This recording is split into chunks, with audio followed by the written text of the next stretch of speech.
জুলাই আগস্টের পরে এখন বাংলাদেশের ভিতরে ইসলামকে রাষ্ট্রীয় পর্যায়ে ক্ষমতায় নেয়ার একটা পরিবেশ তৈরি হয়েছে। সবাই বলি আলহামদুলিল্লাহ। কারণ বাংলাদেশের মানুষ স্বাধীনতার পরে দেখেছে যারা বারবার ক্ষমতায় গেছে, দেশ পরিচালনা করেছে, এরা আসলে মূলত দেশের জনগণের কল্যাণের চেয়ে নিজের কল্যাণটাকে অগ্রাধিকার দিয়েছে। তাম দুনিয়া দেখেছে তাদের পরিচালনায় এদেশের হাজার হাজার মায়ের কোল সন্তান হারা হয়েছে। তারা দেখেছে এই দেশের মধ্যে ওদের অত্যাচার এবং ক্ষমতার লোভিয়া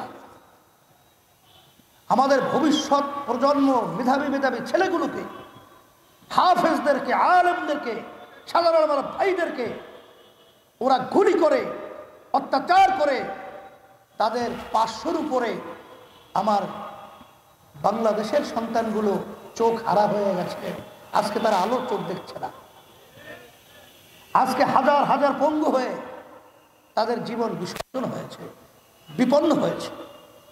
ইসলামী আন্দোলন বাংলাদেশ যখন দেশের বিরুদ্ধে, ইসলামের বিরুদ্ধে, মানবতার বিরুদ্ধে যখন বড় ষড়যন্ত্র তৈরি হয়, ওদের বিরুদ্ধে যখন রাজপথে আওয়াজ তোলে, তখন এই বাতিলদের এবং ওই হিংসকদের এবং খুনিদের, গুমিদের, টাকা পাচারকারীদের কলিজা থরথর কম্পন হয়ে যায়। ইসলামী আন্দোলন বাংলাদেশ।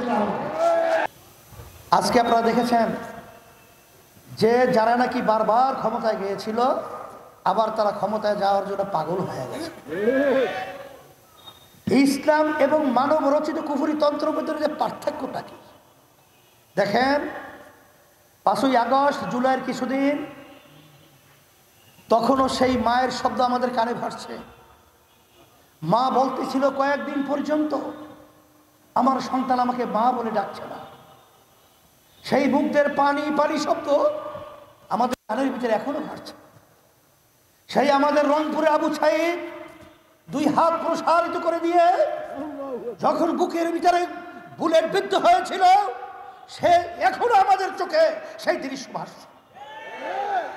এই অবস্থায় যখন দেশ, আপনারা দেখেছেন যে তখন প্রশাসনের ভারসাম্যতা হারিয়েছে, প্রশাসনের কোনো কাঠামো কার্যক্রম চলছিল না, তখন ইসলামী আন্দোলন বাংলাদেশ এবং তার সহযোগী সংগঠনগুলো দেশ রক্ষার জন্যে, এবং ওই যে শকুনের মতো তাকিয়েছিল ভারত আমাদের দেশকে অশান্তি করার জন্যে, ওরা একটা ইস্যু তৈরি করতে চেয়েছিল আন্তর্জাতিকভাবে যে সংখ্যালঘুদের উপরে আক্রমণ হচ্ছে, ঘরবাড়ি ভাঙচুর হচ্ছে, আগুন লাগানো হচ্ছে, এটা যেন করতে না পারে। এটা বুঝি ইসলামী আন্দোলন বাংলাদেশ আমাদের সহযোগী সংগঠন সারা দেশে সংখ্যালঘুদের জান মাল এবং ওদের বিভিন্ন উপাসনালয়ে সুরক্ষার জন্য আমরা দায়িত্ব পালন করেছি। আপনারা দেখেছেন তখন রাস্তার মধ্যে যানজট, মানুষ চলতে কষ্ট হয়, তখন আমরা ট্রাফিকের দায়িত্ব সারা দেশে আমরা পালন করে রাস্তাকে পরিষ্কার রেখেছি। সাথে সাথে আমি ভারতকে বলবো, এবং যারা ভারতের দালাল বাংলাদেশে রয়েছে, বাংলাদেশের ইতিহাস আপনার জানা রয়েছে, এবং 5ই আগস্ট এবং জুলাইয়ের কিছুদিন অবস্থা আপনারা দেখেছেন, গুলি করে কিন্তু অন্যায় প্রতিবাদে আর একজন বুক পেতে দাঁড়িয়ে থাকে। আমরা কষ্ট পেয়েছি, বরঞ্চ তারা বলে এই 16ই ডিসেম্বর এটা নাকি স্বাধীন পেয়েছে ভারত, আমাদের বাংলাদেশ স্বাধীন তারা স্বীকার করে না। আমরা বলবো আপনারা ভালো করে জেনে রাখেন, আমাদের বাংলাদেশের মানুষ, আমরা আল্লাহর সব ঐক্যবদ্ধ দেশের ব্যাপারে, আমরা আজকে ঐক্যবদ্ধ আমাদের ইসলামের ব্যাপারে। যদি ইসলাম এবং দেশের বিরুদ্ধে কোনো ষড়যন্ত্র হয়, তখন এই বাংলাদেশের 18 কোটি মানুষ তাদের জীবন নিয়ে বুক পেতে এই বাতিলদেরকে প্রতিহত করার জন্য প্রস্তুত হয়ে অপেক্ষায় রয়েছে।